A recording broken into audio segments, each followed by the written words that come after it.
Shalom, selamat pagi. Saya mau ajak kita baca dari Injil Markus pasal 1. Kita bisa baca dari ayat 1, tapi saya hanya mau tunjukkan beberapa ayat.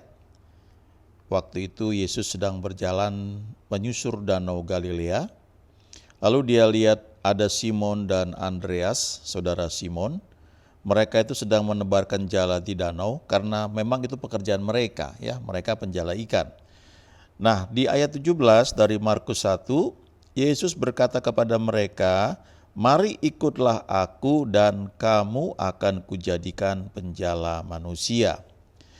Ada cerita detailnya ya di Injil Lukas pasal 5 dan memang di kesempatan lain nanti kita lihat ya. Tapi saya mau tunjukkan di ayat 17 ini. Ketika Tuhan berkata, "Ikutlah aku dan kamu akan kujadikan penjala manusia," ini sebenarnya satu ajakan ya. Dan fokusnya itu adalah ikutlah aku. Memang tanggapan mereka waktu itu adalah di ayat 18, mereka pun segera meninggalkan jalannya dan mengikuti Yesus. Nah, kalau kita sudah baca sampai selesai ya, kita akan melihat salah satu yang Tuhan perintahkan di Markus pasal terakhir ya, Markus 16, juga di Matius pasal 28, itu yang disebut dengan amanat agung. Ketika dia berkata, "Pergilah ke seluruh dunia, jadikan semua bangsa muridku." Nah, seringkali kita itu langsung fokus kepada perintah tersebut. Ya itu nggak salah, tapi kita menjadikan itu suatu tugas yang Tuhan berikan, di mana kalau tugas itu nggak selesai atau tugas itu nggak kita kerjakan, itu akan membuat kita menjadi orang yang tertuduh ya, atau orang yang merasa tidak layak di hadapan Tuhan. Padahal kalau kita perhatikan di Markus 1 ayat 17 ini, perintahnya adalah seperti ini. Mari ikutlah aku, itu perintahnya sebenarnya, ikutlah aku ya. Lalu dia bilang, lanjutannya adalah, dan kamu akan kujadikan penjala manusia. Jadi yang menjadikan kita ini untuk menjala manusia, itu adalah Tuhan ya, bukan kita. Karena perintahnya tuh ya dia bilang di sini, ikutlah aku. Nah, kenapa dia katakan ikutlah aku? Karena kita ini punya pilihan, punya kehendak bebas. Ketika Tuhan bilang ikutlah aku, pilihannya itu ada pada kita mau apa enggak. Nah, kalau kita mau ikut dia, artinya kita mau belajar mendengar dia mengajar kita melakukan apa yang dia perintahkan, step by step, dia tunjukkan caranya. Dan ingat baik-baik ketika Tuhan memanggil, Tuhan mengurapi ya. Tuhan menyediakan segalanya. Yang penting kita mau apa enggak. Kalau Tuhan taruh di hati kita dan kita uji dalam doa, kita mengerti bahwa dia mau kita sekolah lagi misalnya, ya ikut aja. Nanti semua yang kita perlukan akan dia sediakan dengan cara dia. Ya, kalau kita pakai perhitungan kita, pikiran kita, biayanya dari mana? Nanti bagaimana? Bahasanya saya ngerti enggak? Waduh, tinggal di luar negeri, waduh susah nih bagaimana untuk, dan itu enggak akan selesai. Tapi yang Tuhan mau adalah, mau nggak ikut? Ya, seorang hamba Tuhan pernah bagikan, pelayanan sudah gede sekali ya, lalu dia cerita ya, sekian tahun yang lalu ketika Tuhan berkata kepada dia, daerah ini kuberikan kepadamu, itu keadaannya beda sekali ya, belum seperti sekarang. Ya mungkin seperti Abraham ketika Tuhan berkata, Tuhan bilang, pandanglah ke sekelilingmu ya, ke utara, ke sekelilingmu ya, pokoknya sepanjang daerah yang kau lihat itu akan kuberikan kepadamu. Nah itu belum terwujud dengan seperti yang terjadi sekian tahun kemudian ya, bahkan sekian ratus tahun kemudian. Ya. Sama kalau kita pergi misalnya ke daerah perumahan ya, perumahan-perumahan yang bagus sekarang kan banyak sekali. Atau di tempat tinggal saya ya, waktu sekian katakanlah di 25 tahun yang lalu, wah ini belum ada ya, masih hutan, masih nggak jelas. Tapi sekarang sudah ramai luar biasa dan jadi kompleks yang sangat bagus. Ketika Tuhan berkata ikutlah aku, itu yang perlu dilakukan ya. Artinya bangunlah persekutuan dengan aku, berjalanlah bersama aku, ya. Nanti aku yang akan buat kamu menjadi penjala manusia, ya. Dan respon dari ini Simon dan Andreas, ya, ini luar biasa sekali. Mereka pun segera meninggalkan jalannya, lalu mereka mengikuti dia. Dan kemudian hal yang sama di ayat 19 dan 20, ya. Yesus memanggil Yakobus anak Zebedeus dan Yohanes yang juga sedang membereskan jala di dalam perahu. Nah, kemudian kalau kita baca lebih lanjut, ya, mereka ini mendampingi Yesus dan mereka melihat bagaimana Yesus mengajar dengan penuh kuasa, dan kemudian ketika ada orang kerasukan setan, ya, setan tersebut diusir keluar dan orang ini menjadi sembuh, menjadi sehat, menjadi waras, ya. Lalu dengan cepat berita tentang Yesus ini tersebar ke seluruh Galilea, ya. Kemudian ketika Yesus datang ke rumah Simon, ya, kalau teman-teman Bapak Ibu ke Israel itu ada salah satu daerah, ya, situs atau site, ya, tempat yang dikunjungi adalah tempat di mana Yesus itu waktu itu dibesarkan. Kemudian juga waktu ke tempat Simon, ya, ada mertua Simon yang sedang sakit, ya. Kemudian Yesus pegang tangannya dan lenyaplah demamnya. Nah, sekarang perhatikan, lihat ayat 35 dan saya mau tekankan di ayat ini, ya. Ini gaya hidupnya Yesus, ya. Markus 1 ayat 35. Pagi-pagi benar, waktu hari masih gelap, ia bangun dan pergi keluar. Ia pergi ke tempat yang sunyi dan berdoa di sana. Lalu ayat 36, tetapi Simon dan kawan-kawannya menyusul dia. Waktu menemukan dia, mereka berkata, semua orang mencari engkau. Ayat 38, jawabnya, marilah kita pergi ke tempat lain, ke kota-kota yang berdekatan, supaya di sana juga aku memberitakan Injil, karena untuk itu aku telah datang. Lalu pergilah ia ke seluruh Galilea dan memberitakan Injil dalam rumah-rumah ibadat mereka dan mengusir setan-setan. Nah, kalau kita melihat aktivitas Yesus, bagaimana dia pergi ke seluruh Galilea, dia beritakan Injil, kemudian dia mengusir setan-setan, kadang-kadang kita berpikir itulah yang harus kita lakukan. Dan memang betul, ya, nggak salah juga. Ketika kita mendengar amanat agung, Matius 28, pergilah ke seluruh dunia dan jadikan semua bangsa muridku, dan kita langsung fokus ke tugas tersebut, perintah tersebut, dan itu nggak salah juga. Tapi kita lupa bahwa yang membuat kita bisa melakukannya adalah Tuhan atau kuasa Tuhan. Dan kita lupa bagian pentingnya ketika Tuhan berkata di ayat 17 tadi, ikutlah aku. Ya, ikutlah aku dan kamu akan kujadikan penjala manusia. Jadi fokusnya tuh ikut Tuhan. Dan Yesus memberikan contoh teladan bagaimana ketika dia ada di muka bumi, dia yang adalah Allah, Tuhan yang menjelma menjadi manusia, dia tanggalkan keilahiannya, dia mengambil rupa seorang hamba dan menjadi sama dengan kita sebagai manusia, dan bahkan dia mati di kayu salib. Dia menjadi manusia, kalau enggak dia nggak bisa mati, ya. Kalau dia hanya Tuhan saja, tidak menjadi manusia, dia tidak bisa mati. Artinya tubuh manusianya itu tidak bisa mengalami kematian, ya.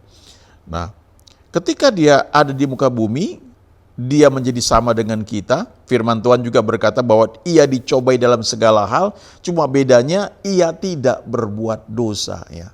Dia bisa jatuh dalam dosa sama seperti Adam, tapi dia memilih untuk tidak mau, ya. Itu pilihan.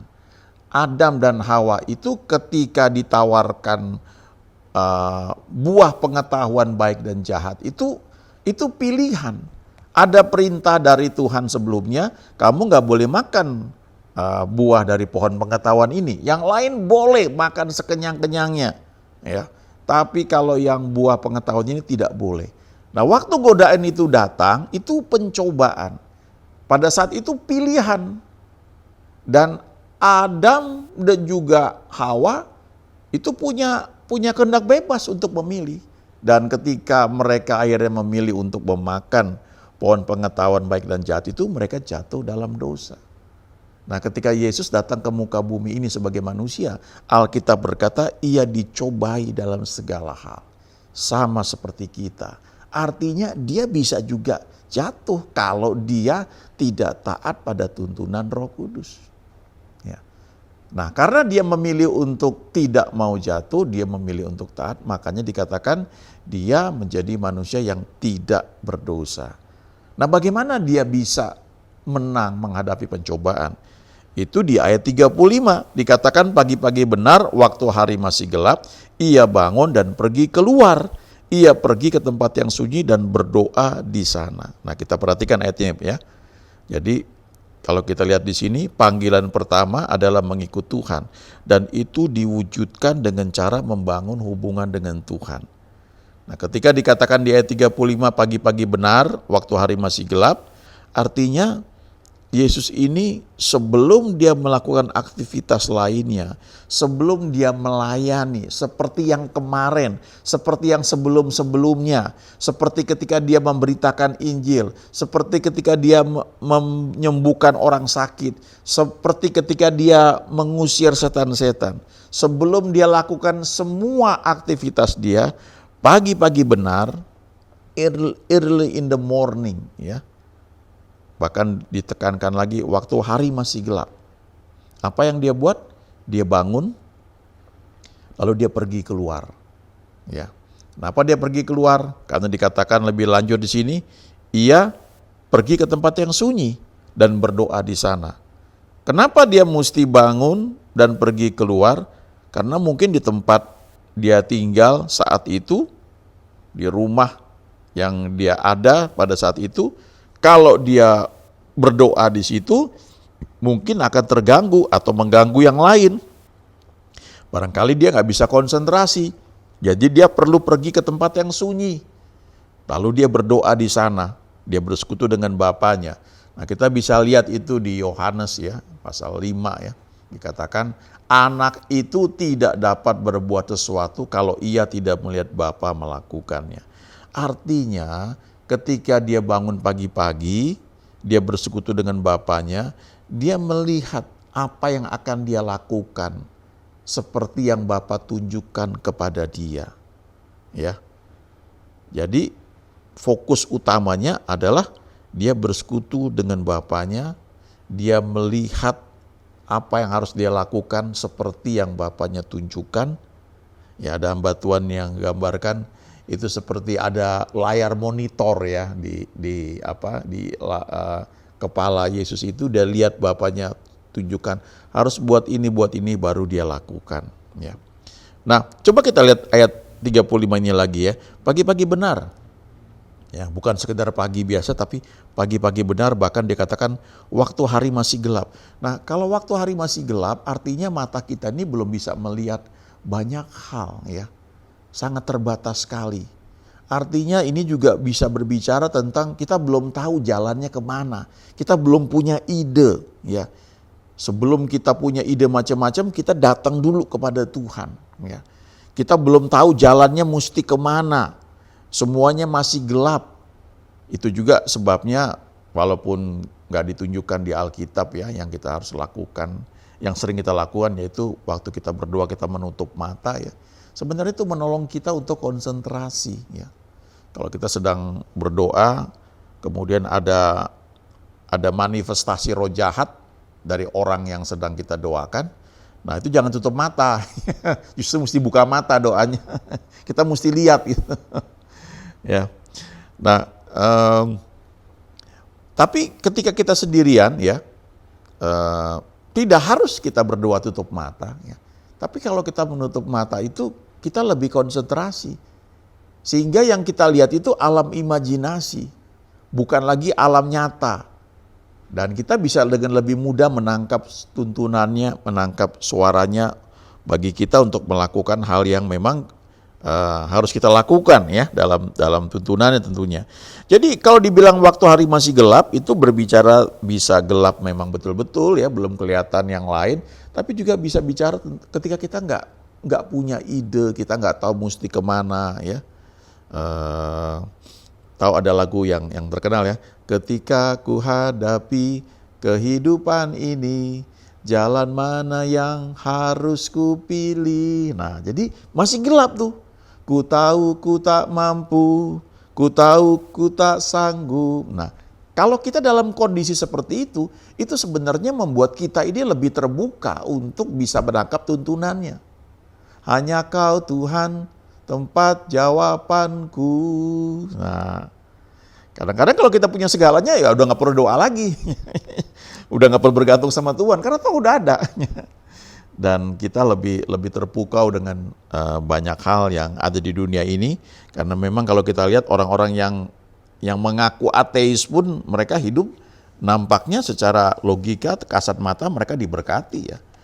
Mereka berhasil ya, zaman sekian tahun yang lalu ketika ada perang dingin Amerika dengan Uni Soviet, Amerika berlomba juga dalam teknologi ruang angkasa, mendaratkan manusia pertama di bulan. Tapi sebelumnya kan dari Uni Soviet yang berhasil membawa manusia pertama keluar angkasa ya. Padahal mereka mengaku ateis. Ya, jadi istilahnya kalau kita lebih terpukau dengan lingkungan kita ya, kita bisa memang doa itu hanya sekedar basa-basi atau minta restu saja. Karena kita sudah punya ide, kita sudah punya rencana. Tapi kalau kita baca di sini, waktu hari masih gelap, kita belum tahu harus berbuat apa ya. Kita cari Tuhan dulu. Ia bangun dan pergi keluar, ia pergi ke tempat yang sunyi. Kenapa perlu sunyi? Supaya telinga ini juga nggak nangkep suara macam-macam ya. Supaya bisa teduh mendengar suara dia ya. Baru kemudian berdoa di sana. Nah, kalau kita bilang doa ya, jangan artikan sekedar kita ngomong, kita ngoceh terus, baca daftar doa, kita komplain, kita ngeluh, kita menangis, kita nyanyi lagu terus, kita berbahasa roh, tapi kita nggak buka telinga rohani kita nggak buka mata rohani kita untuk mendengar atau melihat apa yang dia mau sampaikan kepada kita. Ya. Jadi ini hal yang paling mendasar sekali. Ya. Dan itu harus menjadi gaya hidup kita. Kita mungkin sering dengar bahwa kita wajib hidup seperti Kristus. Ya. Saya sering tanya kepada teman-teman ya kalau lagi sharing firman Tuhan. Ya, kira-kira maksudnya apa kalau hidup sama seperti Yesus? Apakah kita tidak menikah? Ya, kalau sudah menikah bagaimana? Saya punya suami, punya istri, punya anak. Yesus kan nggak menikah. Hidup seperti Yesus itu kira-kira seperti apa? Apakah pakai pakaian model dulu? Ya, ataukah rambutnya panjang seperti pada zaman dulu?